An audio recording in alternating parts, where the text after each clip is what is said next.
नाशिक लोकसभेची जागा आपल्या पदरात पाडण्यात शिंदेंच्या शिवसेनेला यश आलंय। नाशिकची जागा प्रतिष्ठेची करणाऱ्या मुख्यमंत्र्यांची आता प्रतिष्ठा मात्र पणाला लागली आहे। त्यामुळे हेमंत गोडसे बाजी मारत शिंदेंची स्वतःची प्रतिष्ठा राखणार का याकडे अवघ्या नाशिक जिल्ह्याचं लक्ष लागलंय।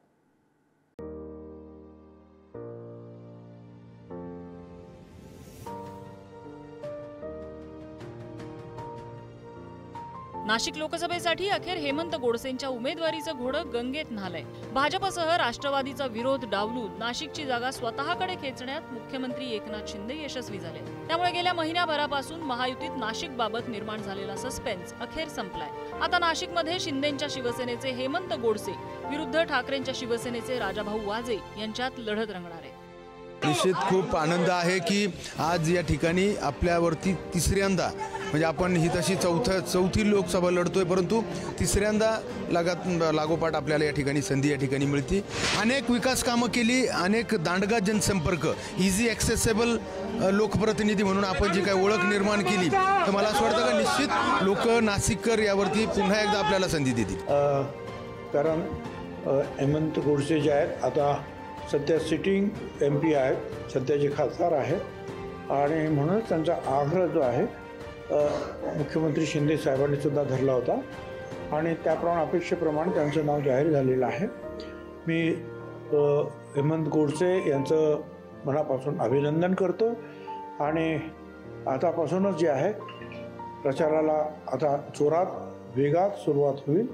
नाशिकमधून सलग 2 वेळा निवडून आलेले हेमंत गोडसे तिसऱ्यांदा नशीब आजमावतायत। हॅट्रिकची संधी असलेल्या गोडसेंना यंदाची निवडणूक वाटते तितकी सोपी नसणार आहे, कारण स्वामी शांतिगिरी महाराज अपक्ष लढण्यावर ठाम आहेत। तर भाजपचे नेते दिनकर पाटलांनीही हेमंत गोडसेंना विरोध कायम ठेवलाय।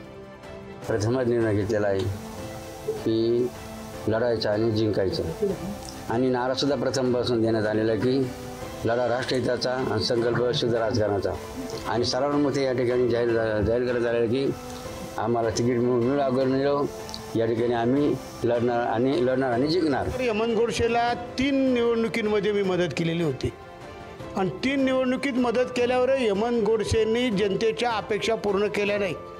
सगळ्याच अपेक्षा पूर्ण होत नाही, परंतु 10 वर्षामध्ये हेमंत गोडसेंनी एकही चांगलं काम, ठोस काम जनतेपर्यंत गेला नाही।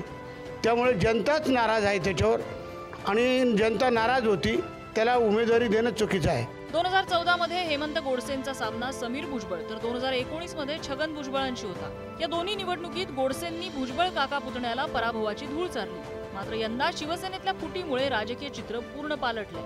आता गोडसेंना आपले एकेकाळचे सहकारी असलेल्या राजाभाऊ वाजेंशी 2 हात करावे लागणार आहेत। शिवसेनेचे माजी खासदार असलेले राजाभाऊ गोडसे यांचे ते राजकीय वारसदार आहेत। जिल्हा परिषद सदस्य म्हणून गोडसेंनी राजकारणाला सुरुवात केली। 2007 ते 2012 मध्ये एकलहरे जिल्हा परिषदेचे ते सदस्य होते। 2008 मध्ये ते सिनेट सदस्य पदाच्या निवडणुकीतही विजयी झाले। 2009 मध्ये मनसेकडून त्यांनी लोकसभेची निवडणूक लढवली, मात्र 30,000 मतांनी त्यांचा पराभव झाला। 2012 मध्ये नाशिक महापालिकेच्या पोटनिवडणुकीत ते विजयी झाले। 2014 आणि 2019 मध्ये त्यांनी लोकसभा निवडणुकीत बाजी मारली। आता राजाभाऊ वाजेंविषयी जाणून घेऊया। त्यांचे आजोबा स्वर्गीय शंकरराव वाजे 1962 ते 1967 मध्ये सिन्नरचे आमदार होते। आजी स्वर्गीय मथुराबाई वाजे या सिन्नरच्या पहिल्या महिला नगराध्यक्षा। चुलत आजी स्वर्गीय रुक्मिणीबाई वाजे या सिन्नरच्या माजी आमदार। चुलत आजोबा विठ्ठल वाजे हे सिन्नरचे माजी नगराध्यक्ष। 2009च्या विधानसभा निवडणुकीत सिन्नर मतदारसंघातून राजाभाऊ वाजे यांचे वडील प्रकाश वाजेंचा आमदार माणिकराव कोकाटेंकडून अवघ्या 2700 मतांनी पराभव झाला। 2014 मध्ये राजाभाऊ वाजेंनी पहिल्यांदा विधानसभेची निवडणूक लढवत आमदार माणिकराव कोकाटेंना पराभवाची धूळ चारली। 2019च्या विधानसभा निवडणुकीत माणिकराव कोकाटेंकडून राजाभाऊ वाजेंचा अवघ्या 2200 मतांनी पराभव झाला। दांडगा जनसंपर्क, शांत संयमी अशी राजाभाऊ वाजे यांची ओळख आहे। आपल्याला जी शिवसेनेची जी ताकद आहे ती ताकद त्यानुसार दाखवावी लागते। आम्हाला आमचे मुख्यमंत्री एकनाथजी शिंदे साहेब, त्याचबरोबर महाराष्ट्र राज्याचे उपमुख्यमंत्री देवेंद्र फडणवीस साहेब या सर्व महायुतीच्या पदाधिकारी, त्याचबरोबर पक्षावर 100% विश्वास होता की ही जागा आम्हाला मिळणार आणि आम्हालाच मिळणार। त्यामुळे आम्ही संघर्ष करतो। हा आमचा संघर्ष नसून आमच्या पक्षाकडे आमची मागणी होती, बाकी काही नाही। ही जागा आमची होती, आम्हा सर्व कार्यकर्त्यांना माहिती होती ही जागा आम्हाला मिळणार। पूर्ण तिसऱ्यांदा खासदार होतील आणि कार्यकर्त्यांमध्ये जोश आहे, आम्हाला अजून काम करायला जोश येईल। पेढे वाटले तुम्ही, किती आनंद झालाय?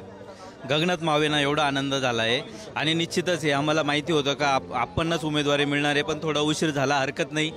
पण त्या अनुषंगाने आता आम्ही सर्व कार्यकर्ते जोरात कामाला लागू आणि पुनश्च एकदा हॅट्रिक घडू आणि नाशिकचा इतिहास मोडीत काढू. खरं तर मुख्यमंत्र्यांचे पुत्र श्रीकांत शिंदेंनी महायुतीतली सर्वात पहिली उमेदवारी नाशिकमधून हेमंत गोडसेंच्या रूपाने जाहीर केली होती. मात्र यामुळे नाशिकमध्ये महायुतीत मिठाचा खडा पडला. हेमंत गोडसेंना प्रचंड विरोध वाढला. परिणामी नाशिकच्या जागेबाबत महिन्याभरापासून घोळ सुरू होता. ज्या हेमंत गोडसेंना सर्वात पहिली उमेदवारी घोषित झाली त्याच गोडसेंचं नाव अधिकृतरित्या सर्वात शेवट जाहीर करावं लागलं. नाशिकची जागा प्रतिष्ठेची करणाऱ्या मुख्यमंत्र्यांची आता प्रतिष्ठा पणाला लागली.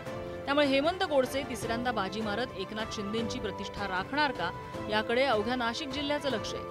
खुशाल पाटील आणि किरण ताजनेसह ब्युरो रिपोर्ट, पुढारी न्यूज, नाशिक.